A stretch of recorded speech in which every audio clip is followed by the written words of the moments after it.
ሰላም የሐዋርያት ዩቲዩብ ተከታታዮችና ቤተሰቦች በዛሬ ቪዲዮ ይላችሁ የመጣሁት አሪፍ የሶሻል ሚዲያ ወሬዎችን ይዤላችሁ የመጣሁት ቁም ነገር አዘል የሆኑ ናቸው። ስለ ሰይፉ አክብሮትና አድናቆት የተሰጠበትን ቪዲዮ ያካተናል። አዶናይ በጋርድ በመንቀሳቀሱንና በታላቁ ሩጫ ላይ መገኘቱ ብዙ ውዝግቦችን ማስነሳቱም በሰሞኑ በጣም መነጋገሪያ ከሆኑ ጉዳዮች አንዱ ነው። እሱንም በዚህ ቪዲዮ ላይ እንመለከታለን። ሌላ ተጨማሪና አስገራሚ የሆኑ ቪዲዮዎችን አካትቻለሁ። የከፋ ታሪካዊ የሆነ አስገራሚ የሆነ ባህል አለ በከፈቾ ብሔረሰብ ውስጥ የሚገኝ እሱንም የምናይ ይሆናል። እስቲ ወደ ቪዲዮ ቤተሰብ ነው። ለፈጣሪው ጥልቅ ፍቅር አለው። ብቻውን መብላት በጭራሽ አይችልም። ይርበዋል፣ ቀኑ ሙሉ ይውላታል እንጂ አጠገቡ ሰው ከሌለ አይወጣም። ልክ እንደ ስራ ደውሎላችሁ አልበላውም ኑና አባሉኝ እንጂ ብሎ ሊጠራችሁ ይችላል። ቤቱ ሁሌም ሙሉ ነው፣ እንግዳ አይጠፋበትም። በተለይ ባለቤቱ ቪም ልክ እንደሱ ሰው ተወዳለችና ቤታቸው በአራት ልጅና በእንግዳ ሁሌ እንደሞላ ነው። ምንም ነገር ከፊቱ በተገኘው ወረቀት ላይ አንድ ነገር ጽፎ ስራን ይጀምራል። በፈጣሪ እታመናለሁ ይላል። ምንም ነገር ይጻፍ፣ ማስታወቂያ ስክሪፕት ይጻፍ፣ ዜና ፕሮግራም ይጻፍ፣ ምንም ነገር ያገኝ ወረቀት ከፊቱ ካስቀመጣችሁትና ብዕር ከሰጣችሁት ዝም ብሎ ሲሞነጫጭር መጀመሪያ ከላይ የሚጽፈው በፈጣሪ እታመናለሁ ብሎ ነው የሚጀምረው። ቤተመንግስትን ያቀዋል። ቤተመንግስትን መግባት ችሎበታል። ልክ እንደዛው በተመሳሳይ እስር ቤትም ገብቷል። እሱ ሰይፉ ፋንታሁን ነው። ባለሀብትን ሆነ የዕለት ጉርሻ የሌለውን ሰው ማናገርም ይችልበታል። ሁለቱንም እኩል ያዋራቸዋል። ታዲያ ከእገለሃለው ዛቻን እስከ እንወድሃለን የፍቅር ምስጋና ቃላትን በየጊዜው ሲመጡለት ሁለቱንም አቻችሎ ዝም ብሎ ነገንና አዲስ ስራን ይሰራል። ሲደሰትም ሆነ ሲበሳጭ ሁሌም ቀልድ ከፊቱና ከአፉ ላይ አይጠፋም። ፈገግታው አይጠገብም።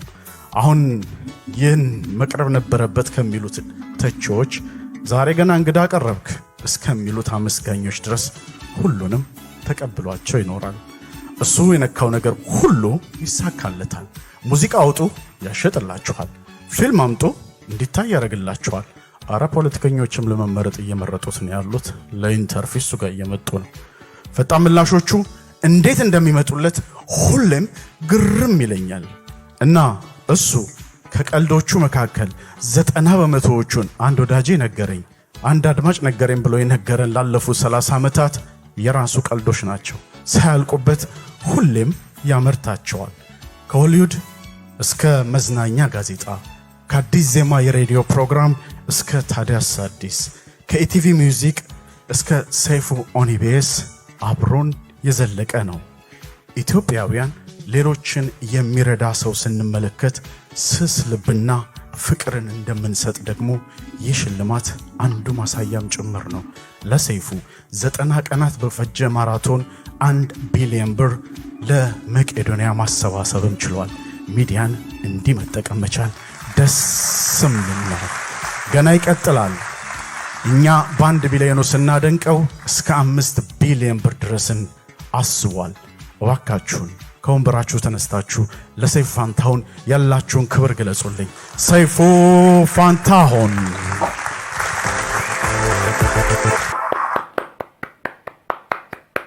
በጣም ሰይፉ ፋንታሁን ቢጨበጨብለት ቅር የሚለው ሰው አለ ብዬ አላስብም። ያው ሰሞኑ ከአዶናይ ጋር ተያይዞ በተነሳው ነገር ብዙ ሰዎች ጣምዶ ይዘውታሉ። ድሮም አንዳንድ ሰዎች ማይወዱ ሰዎች ሊኖሩ ይችላሉ። የሚሰራ ሰው ይሳሳታል፣ የሚሰራ ሰው የሚጠላው አለ፣ የሚወደው አለ። ይሄ ምንም እንትን የሚል ነገር አይደለም፣ ያጣላ ነገር አይደለም። ሰውየው ግን ስራውን ይሰራል፣ ብዙ በጎ ነገሮችንም ያደርጋል። እሱ ካልወደደ የራሱ ፕሮግራም ነው ያለ ማቅረብ ይችላል። ትንሽ ያቺ አሽሙር የተናገራት የተባለችው ነገር ነው ትንሽ እንትን ያደረገው ምንድነው ነገሩን ያሻከረውና ያጋጋለው ከአዶናይ ጋር ያለው ለማለት ነው። ግን በተረፈ ሰይፉ እንደዚህ አይነት ምስጋና የሚገባውና ብዙ ትላልቅ ስራዎችን እየሰራ ነው። ማናችንም ቢሆን ሰይፉን የመተቸትና እንትን ማለት ሞራሉም አቅሙም የስራ ፕሮፋይሉም የለንም። ለዚህ ሰይፉ ይገባሃል ባይ ነኝ። እስቲ ወደ ቀጣዩ ቪዲዮ እንለፍ።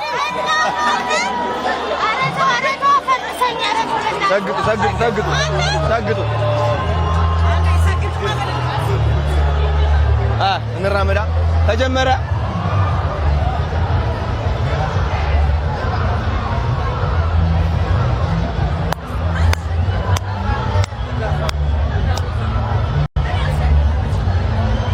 በስመ አብ ይሄን ያክል ህዝብ ጋር ተቀላቀይ ያላቅም ታውቃለህ? ምንም ማለት ነው። አረረረ ያስፈራል። አረ ከኋላ ያየ ሰው አለ እኮ ናቢ ታርቂ ለካለ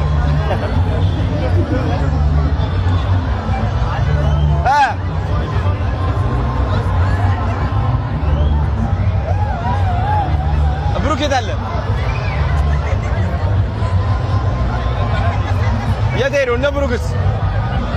ሰላም ነው እነ ብሩክስ?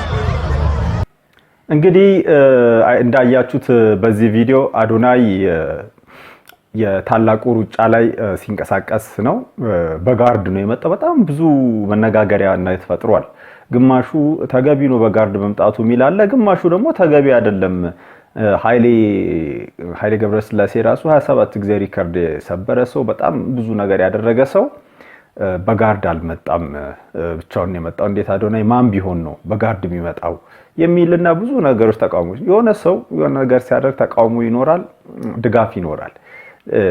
ትልቅ ቢግ ዲል አይደለም። አሁን ለምሳሌ እኔ በጣም ማደንቆና የሚመቸኝ አይሾ ስፒድ በጣም ይመቸኛል። የትም አገር ላይ ሲሄድ አይታችሁ ከሆነ አይሾ ስፒድን ለመንካት፣ ለማዋራት፣ ከሱ ጋር ፎቶ ለመነሳት፣ ከሱ ጋር ጆክ ለማድረግ የሚመጣው የወጣትና የህዝብ ብዛት አይታችኋል። ቱር በሚያደርግበት ታይም ላይ በጣም ማአሶ ነው የሚመጣው አይሾ ስፒድ ላይ። አይሾ ስፒድ ግን እዛ ጋር ኔጌቲቭ ኢንቴንሽን ይዞ ሊጎዳው ምናምን ሰው የሚመጣ አለ ብሎ አይደለም አይሾ ስፒድ በዛ ሁሉ ጋርድ ተከቦ የሚንቀሳቀሰው። አንዳንዴ ሰው ከፍቅሩ ከመስጠት በላይ በጣም ኦቨር ይሆንና ያ ነገር ያን ሰውዬ ፕራይቬሲውን ሊረብሽ ይችላል። ያን ሰውዬ እዛ ጋር ሊያጨናንቅ ይችላል። ለዚህ ጋርድ ይዞ መምጣቱ በክፉ መታየት እኛ ሀገር ላይ ሁሉን ነገር በቃ ጣሞና ሚዛን አስቶ የማየት ትልቅ አይነት አባዜ አለ። እኔ አዶናይ በጋርድ መምጣቱን ደግፋለሁ። አሪፍ ነገር ነው ያደረገው ብዬም አምናለሁ። ለምን ተገቢ ነው። ሰው ከፍቅር ከክፋት ሳይሆን ከፍቅር የተነሳ ከሱ ጋር ፎቶ ለመነሳት የሆነ ነገር እንዲያደርግላቸው አብሮ ለመታየት ምን ለማለት ሲሉ የሱን ፕራይቬሲ ሊጋፉትና የሆነ ነገር ሊያደርጉት ይችላሉ። እንደዚህ አይነት ቦታ ለምን ደግሞ ፕራይቬሲ እንትን ካለ ሄደ ማለት ደግሞ አይቻልም። ለዚህ በኔ አመለካከት ትክክል ነው ባይ ነኝ። እስቲ ወደ ቀጣዩ ቪዲዮ እንግባ።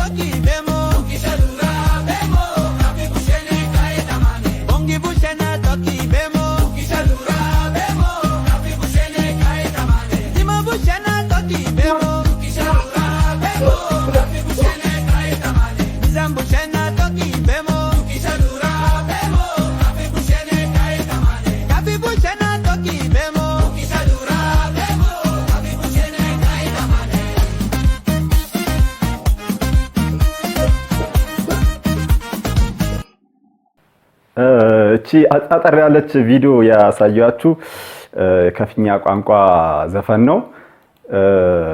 ባህላዊ ፕሮግራም ነው። ይሄ ባህላዊ ፕሮግራም ዱቦ ይባላል። ይሄ እንግዲህ በከፋ ማህበረሰብ ወይም በከፋ ብሔረሰብ በከፍቼ ውስጥ እናቶችና ሴቶች የሚያደርጉት ለየት ያለ ባህላዊ ክንውን ነው። ብዙም አድቨርታይዝ ያልተደረገ ብዙም ያልተዋወቀ አይነት የሚገርም ሚስጥር እናንተን ያለው ባህል ነው። አዲስ ያልተለመደ ፍጡር የዚህ ታሪክ ዋና እንትን ምንድነው? አዲስ ያልተለመደ ፍጡር ተፈጥሮ ሲወለድ ሴቶችና እናቶች ተሰባስበው ቅጠል ወይም ቅርንጫፎችን ይዘው ኮባ ለብሰው ወይም ኮባ በዙሪያቸው ላይ አሸርጠው ዋሃ እልሌ እያሉ ታገኔ ጎንዶ ሾቤ ይሄ ማለት በአማርኛ ታገኔ ጎንዶ ሾቤ ማለት እመቤቴ ማርያም መጥፎ ነገርን አሪቅልን ወይም ታሪቅን እያሉ በአቅራቢያቸው በሚገኘው ወንዝ ወርደው ታጥበው እና ነጽተው ያንን መጥፎ ነገር በአካባቢያቸው የተከሰተው መጥፎ ነገር ይዞ ሄዶ ጥለው እየዘፈኑ ተመልሶ እየዘፈኑ የሚመለሱበት የባህላዊ ክንውን ነው። ይሄ አሁን ያሳዩአችሁ አጠር ያለ ቪዲዮ ማለት ነው። ስለዚህ ነገር በደንብ ማወቅ የምትፈልጉ ከሆነ በሌላ ቪዲዮ እንድሰራላችሁ ኮሜንት ላይ ማስታወቅ ሐሳብ መስጠት ትችላላችሁ። እስቲ ወደ ቀጣዩ ቪዲዮ ምን እንዳየሁ ባርሴሎና ጋር በጣም እግዚአብሔር ምስክሬ ነው የማጠብቁትን ነገር ያገኘሁት። እስቲ ገምቱ ከኢትዮጵያ ነገስታት የትኛውን ያገኘሁት ይመስላችኋል? መሀል በባርሴሎና መሀል ከተማ ላይ ማለት ነው የእምዬ እስቲ ገምቱ። ጌታን ኮሜንት ላይ አስቀምጡ። ፒያሳ ላይ ያለው ትልቁ ሐውልት ማለት ነው የማን እንዳገኙት ታውቃላችሁ? ከነፈረሱ ማለት ነው እየጋለበ እኮ ነው ያለ የጋለበ እምዬ ምኒልክ ያው በመሀል ባርሴሎና መሀል አስፋልት ዳር ልክ እንደ ፒያሳ ማለት ነው እምዬ ምኒልክ ነው እዚህ ያስቀምጣል። ባርሴሎና በደንብ እያዛዛርኩ ምኒልክ ተወልዶ በአነሳ ጋሻ ይሄ ሁሉ አበሻ ይሆን ነበር ባሪያ ተብሎ የተገጠመላቸው ዘራፍ አካኪ ዘራፍ ይላል አባቴ የሚኒሊክ ዘርና ቪዲዮን እንግዲህ ይሄን ቪዲዮ እንዳያችሁት ነው። በጣም ቪዲዮን መጀመሪያ ሳየው እውነት መስሎኝ ነበርና እውነትም በባርሴሎና በስፔን ውስጥ ሚኒሊክ ሐውልት አለ። በጣም የሚገርም ነገር ነው። ለምን ለንደን ላይ የሆነ ሚኒሊክ ሮድ የሚባል ነው እንዳለ ከዚህ በፊት ሰምቻለሁ። ለምሳሌ ጅቡቲ ሚኒሊክ ሆቴል ምናምን ይባላል። የተለያዩ ሀገሮች ሚኒሊክ ጀግና ነው ይታወቃል። ኢትዮጵያን ከጣሊያን ወረራ ያዳነ ነው። ትልቅ የሚጠላውም የሚወደውም ሰው እንዳለ ሁሉ በሰራው በአርበኝነት ስራው እና ቴክኖሎጂውን ወደ ኢትዮጵያ በማምጣት በሰራው ስራ በጣም የሚወደድ ነው እና የሚደነቅ ሰው ነው። ስፔሻሊ ኢትዮጵያ ውስጥ የሚያከራከር ቶፒክ ቢሆንም ግን መዋሸቱ ምን አስፈልገ ነው? አንቺ ልጅ እውነት ያን ሐውልት ሚኒሊክ ቢሆን ኖሮ ሁላችንም ለኛ ኩራት ነው እንደ ኢትዮጵያውያን። ግን አይደለም፣ ሚኒሊክ አይደለም። እኔ መጀመሪያ ገረመኝ። ከዛ በኋላ ጉግል ላይ ሰርች ሳደርግ አሁን እዚህ ጋር እንደዚህ ማሳያችሁ በሙሉ ይሄ ነው ሐውልቱ። ይሄ ሐውልት እንግዲህ እዚህ ጋር የምታዩት ሐውልት ሚኒሊክ አይደለም። ሮሞን በሬንግራ ሶስተኛ የሚባል ሰው ነው። እንግዲህ የዚህ ሰው ሐውልት ነው እዛ ጋር ቆሞ ያለው የሮማን ሐውልት ነው። ሮማን በሬንጉራ የሚባል ሰው ነው እዛ ጋር ሐውልቱ ያለው። አሁን እቺ ልጅ አንደኛ ሰው ክሮስ ቼክ አያደርግም ወይ ዕውቀት የለውም ወይ ነው ኢግኖራንት ነው። እዛ ላይ ደግሞ ትየማለች ነው። በጣም የሚገርሙ ነገር ወገኖች ይቅርታ አድርጉልኝና ማርያምን ምናምን የሚገርም ነገር ነው ምናምን እያለች ነው። በጣም ያሳፍራል። ሚስ ኢንፎርሜሽን የተዛባ መረጃ መስጠት በጣም ብልግናና አላዋቂነት ነው። ይሄን ቪዲዮ ልታዩም ላታዩም ትችላለች። እኔ ትንሽ ሰብስክራይበር ያለኝ የዩቲዩብ እንትን ነኝ። ግን ካየችው ህዝብን ወጣ ይሄ ለኢትዮጵያ ህዝብም ለዛ ሀገር ለስፔንም ለባርሴሎና ህዝብም ታሪክን አዛብቶ መናገር ትክክል አይደለም። ይቅርታ ልጠይቅ ይገባል ባይነኝና በጣም ያልወደድኩትና ያሳዘነኝ ቪዲዮ ስለሆነ ነው። በጣም ያበሳጨኝ ስለሆነ ነው። እስቲ ወደ ቀጣዩ ቪዲዮ። የዚች የጀግና እናት ፎቶ ከትላንትና ጀምሮ ማህበራዊ ሚዲያው ላይ እየተዘዋወረ ይገኛል። ታዲያ ይህች እናት ልጇን በአዳማ ጎዳናዎች ላይ ስታስጠና የሚያሳየው ፎቶ በትላንትናው ዕለት በአንድ በቢቢሲ አፋን ኦሮሞ ጋዜጠኛ አማካኝነት ነው የተለቀቀው። ለዚህም ጋዜጠኛ ምስጋና እያቀረብን ታዲያ አዳማ የት ሰፈር ናት ያለችውን የሚለው ኮመንት ላይ የጻፋችሁ አዳማዎች ለዚች ናት የተቻላችሁን እንድታረጉ ጥሪያችንን እናቀርባለን። እንግዲህ ቪዲዮውን እንደተመለከታችሁት ነው። እናት ምስኪን እናት ለልጇ ህይወት ስትል ምን አይነት መስዋዕትነት እናቶች እንደሚከፍሉ እናውቃለን። እቺም እናት መስዋዕትነት እየከፈለች ልጇን እያሳደገች ያለች ናት። በጣም የሚያሳዝን ፎቶ ነው። እንግዲህ አንደኛ ፎቶውን ያነሳው ሰው ሊደነቅና ሊበረታታ ይገባል። ከዛ ውጪ ግን እንደ ሳውዝ አፍሪካው ጋዜጠኛ እንትን ምንድነው የጥንባንሳ ሊበላው ያለውን ልጅ ፎቶ አንስቶ ጥሎ ሄዶ ከብዙ አመት በኋላ ፎቶን ስትካነሳህ በኋላ ልጁን ምን አደረከው ብሎ ሲጠየቅ ብዙ አመት ፌም ካገኘ ከታወቀበት በጣም ብዙ ሚሊዮን ብር ከሸጠበት በኋላ ይሄ እዚህ ጋር ያለው ፎቶ ማለት ነው። ይሄን ፎቶ ያነሳው ሰውዬ ፎቶን አንስቶ ሄደ። ከብዙ አመት ሸጠውበት ታዋቂ ሆነበት፣ ዝናን አተረፈበት፣ ጋዜጠኛ ነው። ከዛ ካለፈ በኋላ ብዙ አመት በኋላ አንድ ጋዜጠኛ እንዴት ይሄን ፎቶ ካነሳው ልጁም እንዳይደረሰ ብለስ ጠይቆ ልጁን ጥሎት ነው ሄደው። ልጁ በአሞራው ነው የተበላው ማለት ነው። እንደዛ እንዳይሆን ይሄ ጋዜጠኛ አንስቶ የራሱን ድርሻ ተወጥቷል። እኛ እቺ እናት ልጇን እንድታሳድግ በቻልኔ ባለኝ ፕላትፎርም ላይ ቪዲዮን እያቀረብኩ ነው። መርዳት የምትችሉ ሰዎች ካላችሁ እንግዲህ ኮንታክቷን ሶሻል ሚዲያ ላይ በሚገኝበትና መረዳት በሚጀምርበት ታይም ላይ እኛም ቪዲዮ ሰርተን በዚህ ቻናል እንለቃለን። ለማገዝ ዝግጁ ሁኑ የሚል ጥሪ ነው ማቀርብላችሁ ማለት ነው። እስቲ ወደ ቀጣዩ ቪዲዮ እንለፍ። Introduce yourself, Jerry. Okay, I'm from Ethiopia. My name is Jerry Yerusalem Wandemo. How old are you? 21. 21 years, single and searching. I'm single. Okay, what type of a partner are you looking for? You know? Yeah, so that I can be able to connect you. What type of a partner are you looking for? No, listen. አማካሪ ያላት ምን አይነት ወንድ ነው የምትመችሽ? ማለት መልኩ ይመራይቱ ቆንጆ it's beautiful. Beautiful husband. Huh? Yeah. And the age?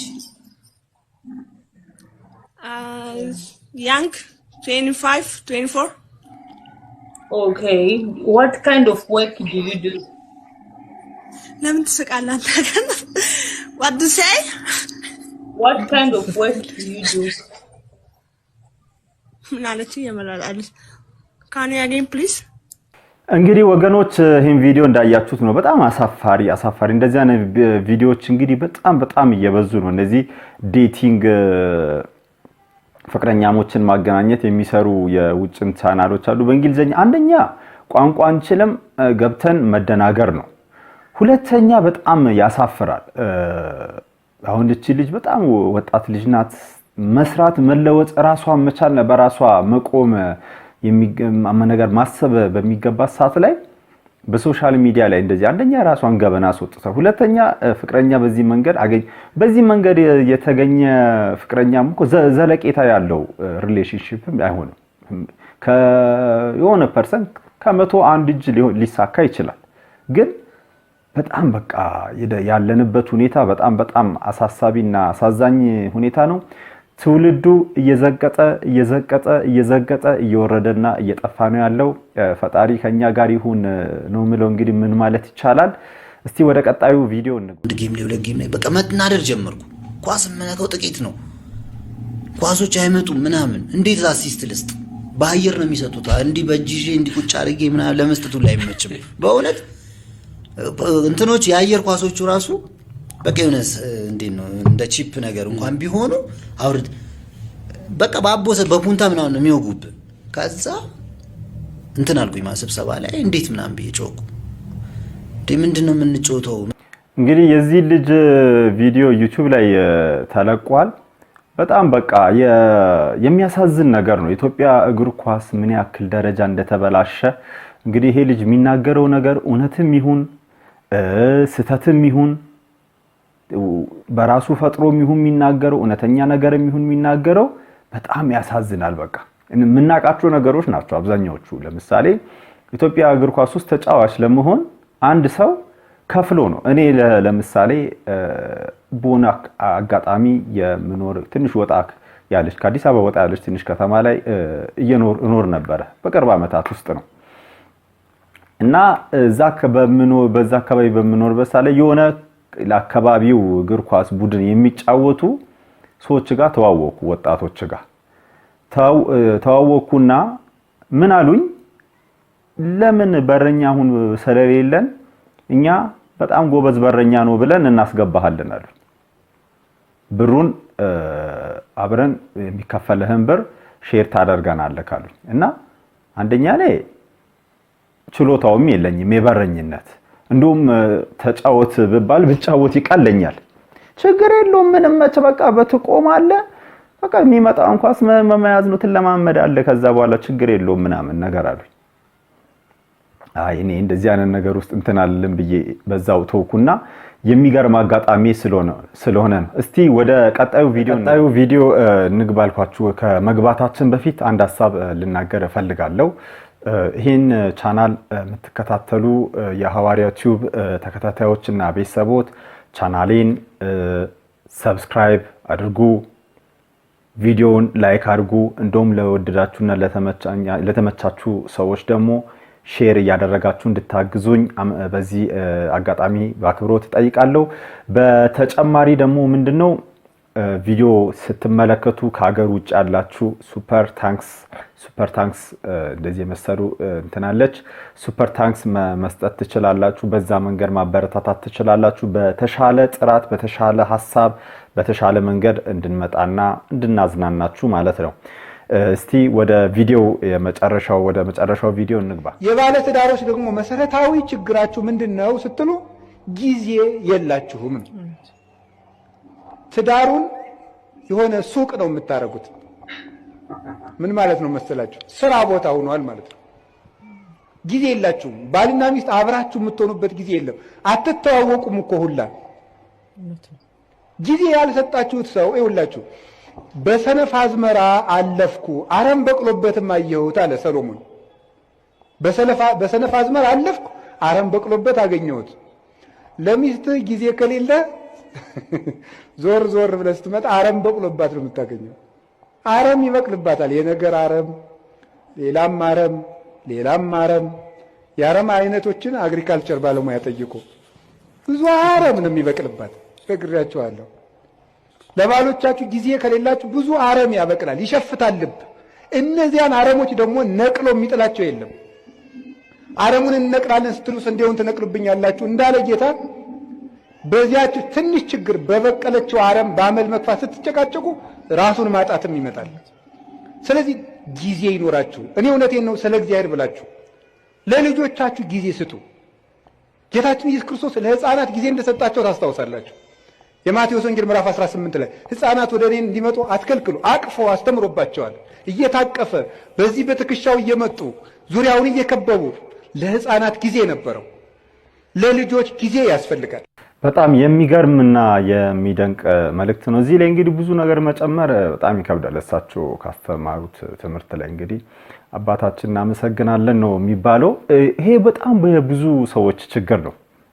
እሳቸው እንደው በባለ ትዳሮች አድርጎ ነገሩ እንጂ አጠቃላይ እንደ ቤተሰብ ላይ ስንወስድ ሰው ልጅ ኢሞሽናል ኮኔክሽን የሚያደርግበት መንገድ መጨመር አለበት። አሁን ለምሳሌ ሰዎች አብዛኞቹ አባወራዎች ቅዳሜና እሁድ ስራ የላቸው። ቅዳሜ ላይኖሩ ይችላሉ ቤት። እሁድ ግን አብዛኛው ሰው ሶፋ ላይ እግሩን ዘርግተው ሪሞት ይዞ ጋቢውን ለብሶ ምናምን ነው የሚያሳልፈው። ልጆቹንም ዞር ብላ ያዩ። ይሄ በጣም ትልቅ ስህተት ነው። ኢሞሽናሊ ኮኔክት የሚያደርግበትን ሰዓት መጨመር አለበት። ሰው ከልጆቹ ጋር መጫወት፣ ከልጆቹ ጋር ማውራት፣ ከባለቤቱ ጋር መጫወት፣ ከባለቤቱ ጋር ማውራት፣ ወዳጅ ዘመድን መጠየቅ፣ ኮኔክት ማድረግ ያስፈልጋል። በዛ እኛ የራሳችንን ስሜት ብቻ የምናስብና ራሳችን የምንደሰትበትም ነገር ብቻ የምናደርግ ከሆነ ምን እየሆነ ይመጣል ማለት ነው? አባታችን እንደተናገሩት አረም ይበቅላል ማለት ነው። ያ ነገር መልሶ የተሰበረውን ነገር ግንኙነት ደግሞ እንደ አዲስ ለማደስ ደግሞ በጣም አስቸጋሪ ነው የሚሆነው። ይሄ እንግዲህ የመጨረሻ ቪዲዮዬ ነው። እስካሁን ስለተከታተላችሁኝ በጣም አመሰግናለሁ። እኔ ሐዋርያው ነኝ ከሐዋርያ ቲዩብ። በጣም አመሰግናለሁ። ሻሎም